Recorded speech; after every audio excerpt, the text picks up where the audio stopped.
Hi, I'm Janne.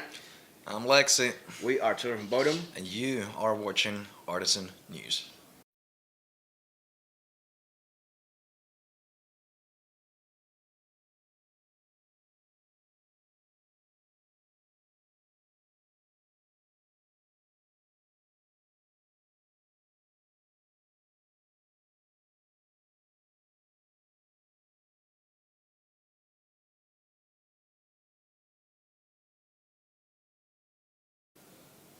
Great. Again, thank you guys so much for taking the time to speak with us. We definitely appreciate it. Let's just go right to the tour. How's it been going so far? Good. It's been really good actually. Long too, we've been on the road for like 6 weeks now. We started in Japan and we did Taiwan and then came Started to. in UK actually. Ooh. Oh yeah, Can UK. we use what kind of words can we use in this interviews? um. Uh. We Yeah. can edit. You want to start over? Whatever. You don't want to offend us? Nah, it. Let's just. Yeah. Whoops.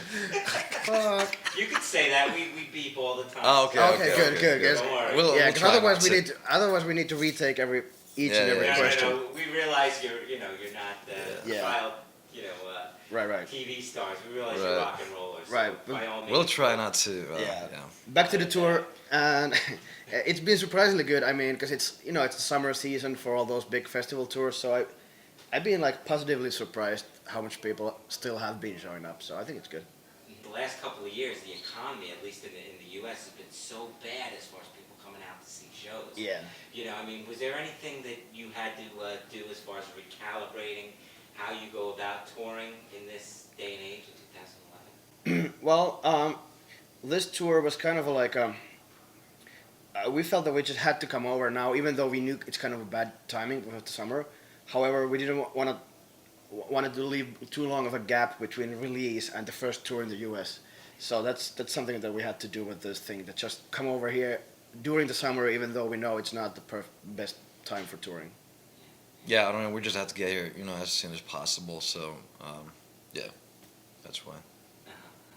And one of the things that there's a lot of rumors out there as far as that a lot of people were scared because people were saying that you guys wouldn't come back to the States because of tax reasons or What? Yeah. because I guess what happens is a lot of bands now they're starting to like U2 just got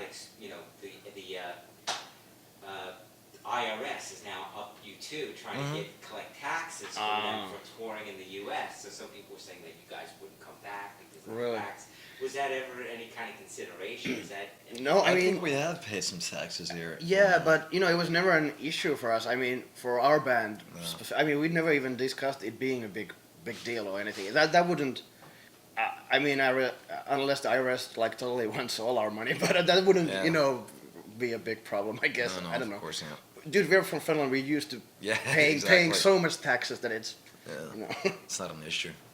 I don't know if it's strange or it's just the culture, but I mean, you seem to be like accepted in Finland back in your home as far as being a bigger than life band or a superstar band. Where here, even though you have the following, it's not quite as much. I mean, why do you think that metal bands or more specifically yourselves get disrespected so much?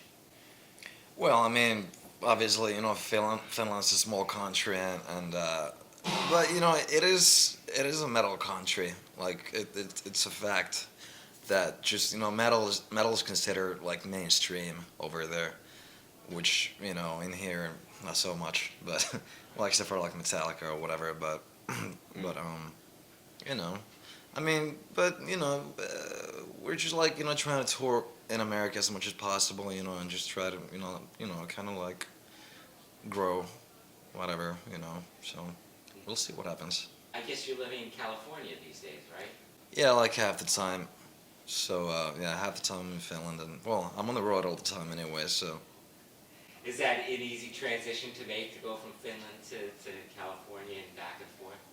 well, it's a long flight. Well, Yeah. long 2 flights actually, but I don't care. I'm used to flying, so I don't really care. Now, I obviously wanted to touch on the album. What do you think was the biggest challenge in getting it done? Yes, Janne. What was the biggest challenge? I don't know. I think this time the biggest challenge was the songwriting process because it took us pretty long, and we had to like reschedule some things because we needed more time for the actual songwriting process. I would say Yeah. that was the biggest challenge. Probably, yeah. But I think that music-wise, it's definitely stronger than like the last two albums. So it was definitely worth it to Yeah. take the time, Was and it? just. Oh yes, Indeed, it Mr. was. Lebowski. Because I know fans were kind of champing at the bit, saying, "When is this gonna, when is it gonna come to fruition? When's it gonna happen?" Well, I mean, it was mixed and mastered in like August, but for some odd reason, You know, you had labels. to wait. Yeah. Yeah, labels nowadays, and also because of the economy, you have to really time your releases so that somebody might buy them, buy the album. So Yeah. stuff like that. So you kind of had to wait on the tarmac ready for takeoff. so to Yes, speak. that's exactly what happened. Yeah. The expanded versions have the Eddie Murphy party all the time. Just wanted to find out how that whole thing came about. That's part A. And part B, have you gotten any feedback from Eddie Murphy on that? Well, not from Eddie Murphy, but but otherwise, the feedback's been great. I mean, people Oswald. love this song. I don't know. I mean, we just like doing like kind of goofy covers, and just stuff that people wouldn't expect from a metal band, and Party All the Time's like one of those tracks that that. Well, yeah, we listen to that when we drink or whatever, So Yeah. it's like, yeah. Just as a goof, right? Yeah, Yeah, It's it's a lot of fun. It's a super fun song, and it turned out they're pretty funny heavy metal party version. So. Yeah. I was gonna say, was that a refugee from Skeletons of the Closet at all, or was that kind of just a separate? It's a It's separate. just a separate, yeah. Yeah. What was that whole process, and have you had any feedback from any of the bands that you covered on Skeletons? Mm, Not really. Not much. Yeah, oddly, well, Yeah. they're all pretty. Yeah. Well, I know that Carrier's heard the Slayer song, but he didn't really say anything. So. Dude, the funny I don't know. story. We were once in a bar in Anaheim and with Kerry and drinking shots of Jaeger like you have to with Kerry, and then he like we discussed it. We were like, I wonder if he's heard the cover, and then we are about to leave the bar, and his friend is. I can drive you guys home, so we sit in his friend's car. Kerry and his friend, we sit in the back seat, and our Slayer cover is on the fucking stereo. It's kind of awkward.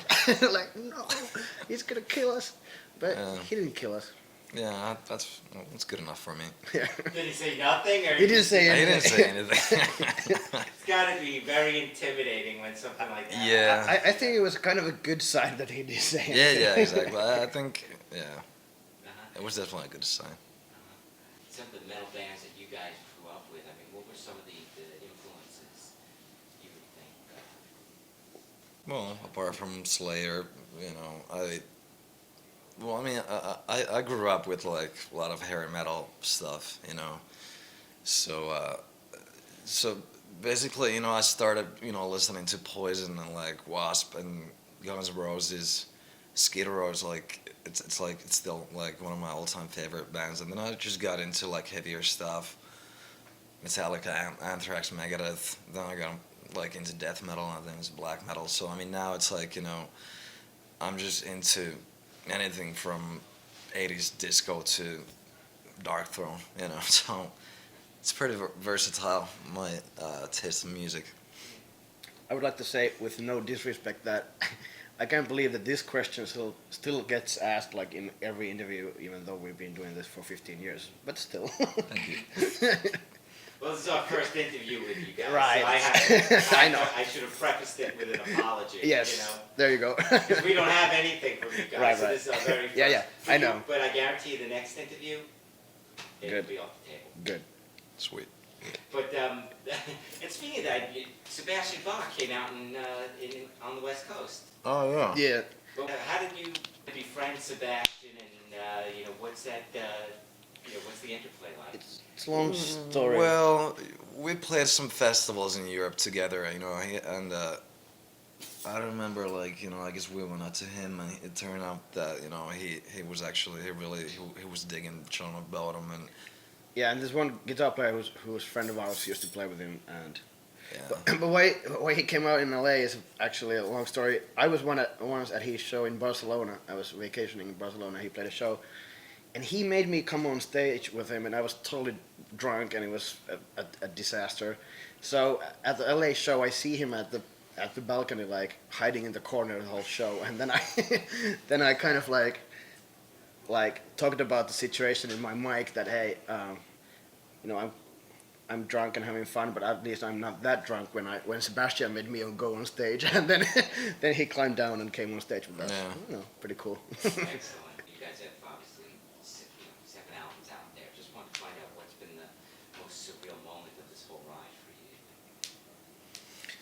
Well, it's kind of hard to just name one, but I do remember, like, what a shock, like in a good way, it was when we played in Japan for the first time, because that was like that was the first time when we actually experienced, like, this total, like, people were like worshiping us, like experienced this total rock star thing, and it was just like so surreal, Like female fans are crying if they get to meet you. Like, yo, what's that all about? Yeah. Don't do that.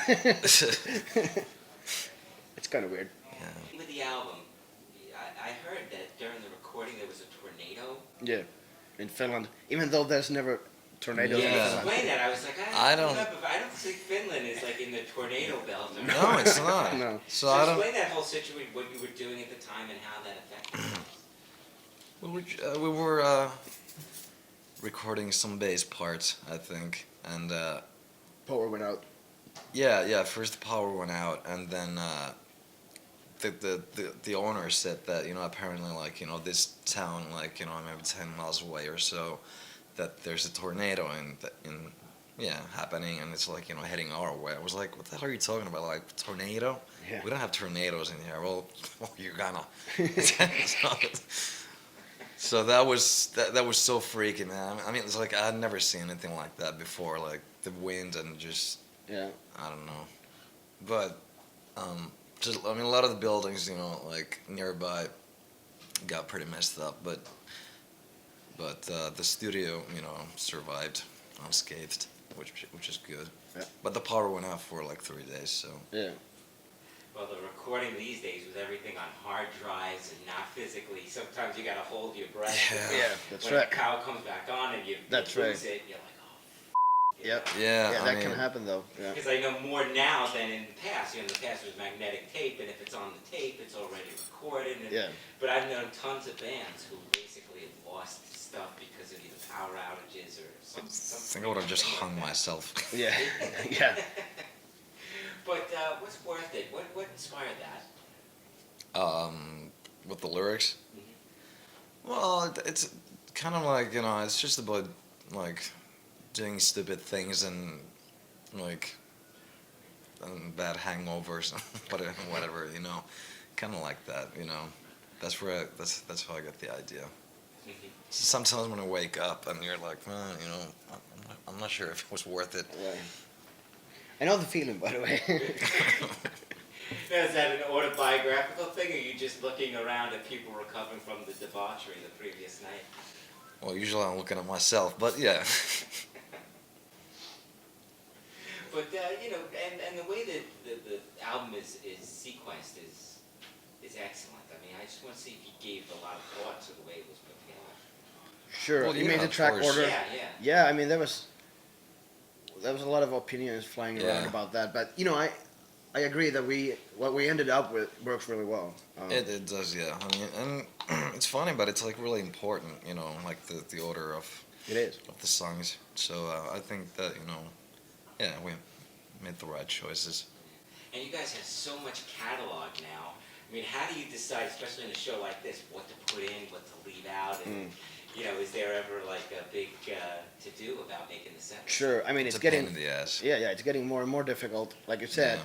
when you have so many albums out and you want to play something from each album and but now we're playing like 4 songs of the new album, which I think is Yeah. awesome because we really That's want to cool. support the new album and stuff. So it works. Yeah, we try to we try to play, even though we have so many songs to choose from, but we try to do like stuff from every album, Well, maybe not the first one, but you know, yeah. Speaking of the first one, do you have the A/B, like, did you A/B this against the first one, and did you ever compare it like this to where you were back then? Well, not yet, but it would be kind of funny. You kind of A/B it in your mind, but we were kids, and that was 15 years ago or whatever. So Yeah. you have to start from somewhere. Right, but it's just interesting just to kind of get a perspective of how far you come, because Sure. sometimes, you're going through it and you're like, okay, that you're kind of just looking at the last one you did.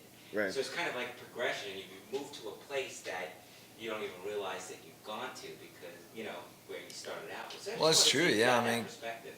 Sure. Well, it's true. Yeah, I mean, it's like I've hardly even stopped, and just like, I kind of like gave it a thought that, where we have gotten, since the first album came out, and it's actually pretty amazing, like, when I realized that, wow, we have actually done quite a lot of stuff. At this point, do you view Children of Bodom as a success? Well, hopefully, So, yeah, we'll see. And we still have, a lot of touring to do. Like, the European tour was That was probably the most successful Ever, yeah. European tour. yeah. Japan was great. So, we just have to, we'll just wait and see, And I know back up, it was a couple of years ago, you had the injury that caused you to kind of, things happen in New York, obviously, where you had to kind of cut that. I mean, is there any residual Oh, yeah. effects from that at all, or do you have any? Oh, when we had to, like, cancel the show after 3 songs or whatever. Right. Well, no, not really. I mean, I'm pretty sure people understood, that, just the fact that, I continued touring, and I had a broken shoulder and 2 broken ribs, man, so at least I tried, but it just got, like, the pain was just, like, so violent. I mean, it was just so bad that, I couldn't do it anymore. But, I'm pretty sure that people understand that, obviously, can't, play a proper show in that condition. Right, especially with the responsibilities that you have within Yeah. the band, I mean, it would be different if you had some other thing, and you just Yeah. had a microphone. But, like, sit down. it's like, when you got broken ribs, even when you breathe, that just hurts like hell. So you can imagine, like, when I'm singing or, screaming my ass off or whatever, Not a picnic. Yeah, I think when it happened, I remember that somebody I was with was saying that he had something similar, and like he kept playing with the dislocated shoulder, and his shoulder like ended up never being the same. Yeah. Because he said That's if he not would have good. gotten it fixed and like immobilized it right away, it would have been Right. okay. But since he tried to keep, Yeah. Yeah. that's why I was asking if there was any. Delayed after Well, effects. no, I mean, I guess I was lucky that, no, I mean, my shoulder is okay now, I mean, ribs, I mean, well, you can do anything about them. They're just like, they just have to repair themselves. But my shoulder is okay now, I just, like, took, like, a lot of, like, physical therapy and stuff. But, yeah, no after effects. Good. And what do you think is the biggest misconception that people who are not fans of the band have about you guys? Oh.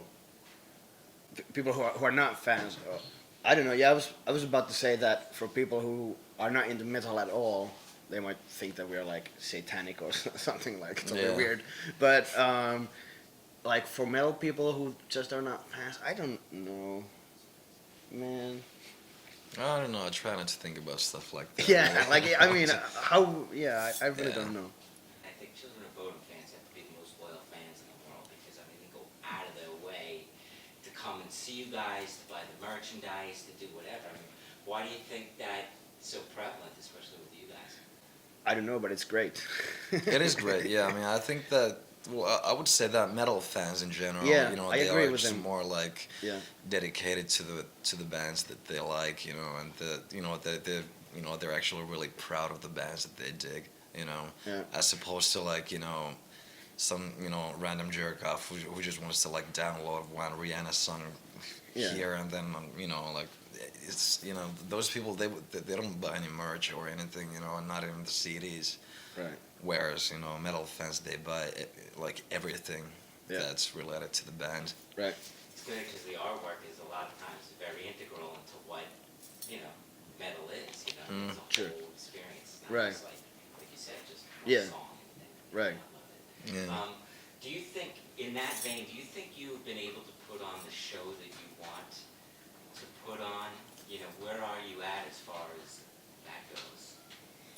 I mean, Well, like I'd like to think so. Yeah. sure, and you know, like we discussed about economy and limitations like that, but still, you know, I'm not mainly talking about this album release cycle tour, but I like the show we're putting on now because we have these rags falling from falling, hanging, Hanging from the ceiling. hanging, and then these blowers, and it really fits to the theme of the artwork and all that. So Yeah. like, Yeah, I'm- the setup's pretty cool. You yeah, know? I'm pretty glad that you know, even with all that crap going on, we can still, you know, put on some kind of a show for the fans because that's important. Yeah.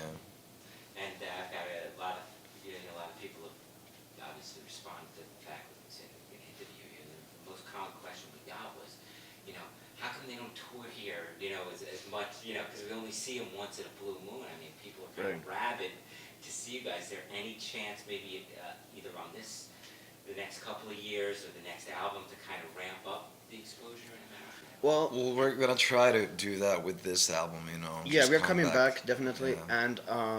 and you know what's funny because.